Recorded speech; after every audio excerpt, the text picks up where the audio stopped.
Welcome back, everyone. In this video, we are going to discuss CSS and JS, particularly regarding React.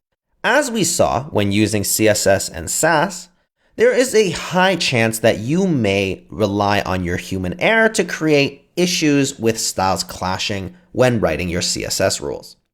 One of the big advantages of using React is the fact that we're allowed to leverage these new libraries that are called CSS-In-JS libraries. What they allow us to do is leverage JavaScript to build out the CSS for us. What this means is that the JavaScript will dynamically build out unique class names that are tailored to specifically the components that we're trying to style. What this allows us to do is scope our styling exclusively to components, which gives us a huge advantage of never ever even having to worry about these issues ever again with styles clashing between components. In order to get started with style components, we need to install the library. So here we are back in our terminal where we're going to install style components. Now, style components, which is the name of the library, is really just one flavor of CSS and JS. It's arguably the most popular format. There's actually another one called emotion styled, but that has arguably almost the exact same structure as style components. If you learn style components, you've learned emotion. The main thing about the difference between the two is which one came first and a couple much more significantly nuanced points that aren't important for our learning right now. Style components is most arguably by and far the most common CSS and JS library that you'll come across in your React development. So it's important that I teach you this specific library. So here inside of our project, what I want to do is I want to replace all of our current Sass styling with style components.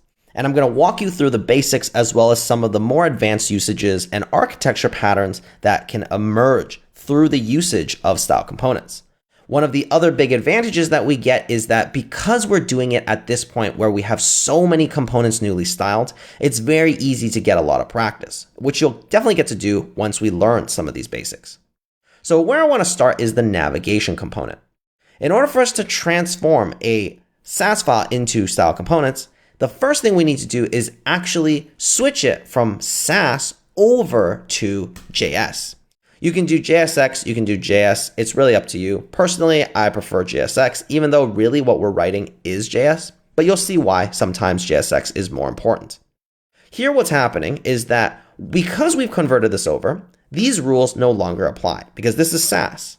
In order to use the library though, it all comes from this styled keyword that exports from styled components. What this style keyword allows us to do is generate components. So here I'm going to go, hey, I want to make a navigation container, which is the div component that this .navigation was. If you remember, inside of our navigation component, this div was really the one with the class name of navigation. So our styling was targeting the navigation class name, but now we want to make a new component for it. And the component gets built by saying, I want to call styled. And on style, there's a method called .div, and this div will give us back a div that we can then apply styles to using these backticks right after. Inside of these backticks is where we're going to insert our style code. So we can actually directly just cut this right out and place this inside. This is considered valid style components. So before we do anything else, I'm just going to comment this out and show you how you use this. So once you generate this, you actually do need to export this out as well. So let's export out our navigation container. Let's copy this and let's comment out this. Actually, no, we're going to leverage this because what we need to do is import directly from our navigation.styles file. We don't need the .jsx. Here with navigation container, what you can now do is actually comment out all of this code because there's a couple things I want to show you before we even do any of this. What you'll do is replace the div right here with this new navigation container. If we save this, of course our nav bar is going to be empty.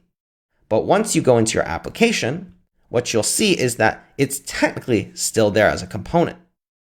Now, when you inspect it, this div right here is our style component. We see all of the styling that we added. But notice how this says eggkpo. This is a uniquely generated class name. This style gets generated on build so that when we are working with our style components, there are no clashes that will happen because style components will ensure that every one of these components that we write now has a unique class name. And this way, the styling is also going to be locked into that class. So by doing this, now we can really be sure that there will be no overlap in our styling with one another.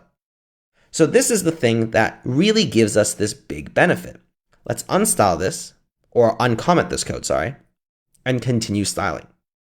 Next here, we need this logo container. So another great advantage is that you don't have to just leverage this .div or .span or .p. Usually on style, it comes with all of the different HTML base elements that you're used to using, like .button, .span, as I mentioned, .paragraph, .h1, h2, h3, they're all here. But let's say you wanted to style over an existing component. You can do that by using brackets. So first, let's import link from React Router DOM. And now in order to use it, all we need to do is copy the component, come down here, and create a new component. So I want to call this one logo container. So your naming convention follows exactly how you name a React component, because that's what they are. They really are just React components. And here I'm going to say styled, and then in order to use the link, I'm going to say bracket link. I'm going to pass link into styled like this. And now I can add these backticks and once again insert the styling that's relevant. So here I'm just going to copy and paste this over and get rid of that. And now we have our logo container component. So let's continue. We still have navlink as well as navlinks container.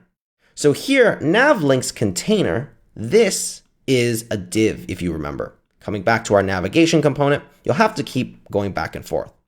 Navlinks container is a div that contains all of the links on our right-hand side. So here, what I'm going to do is I'm going to create export const navigation or navlinks container like this. And this is going to be a style div. And then I'm going to paste this in.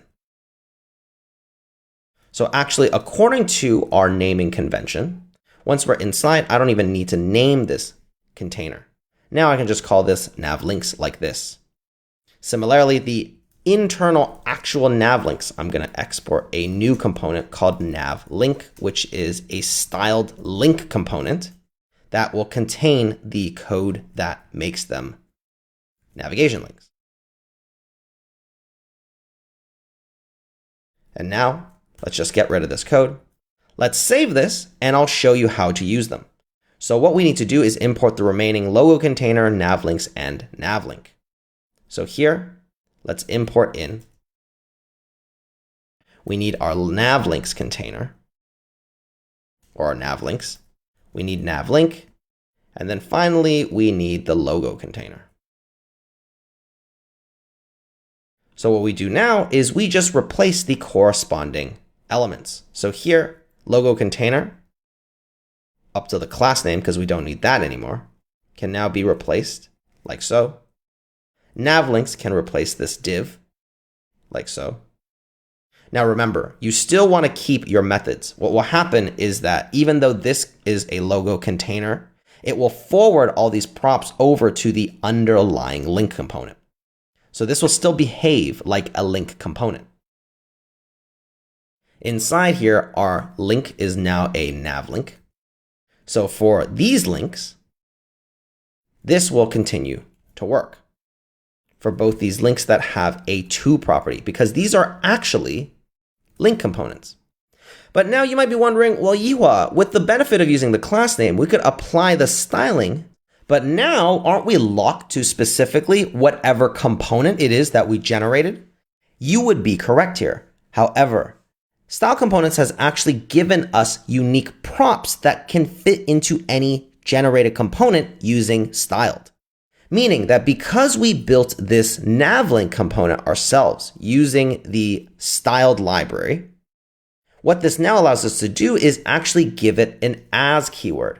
And as allows us to pass a string of what component or base HTML element we want this to be rendered as.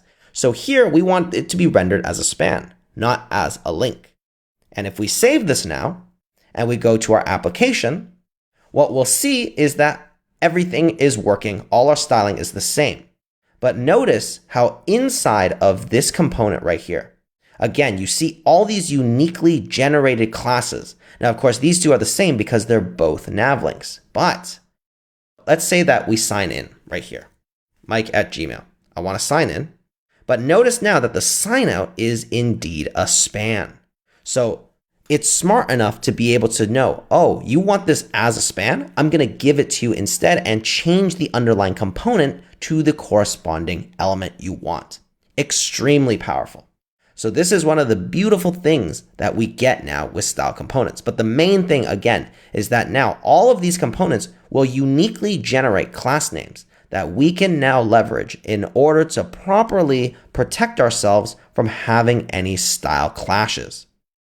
Now that we have this, what I want you to do is start going through all of the components and just start restyling them. In the next video, I'm going to talk about one of the emerging patterns we can do by adding style components to our buttons. So do everything but the buttons. And in the next video, I'll show you how we can do buttons and a new pattern that emerges through style components.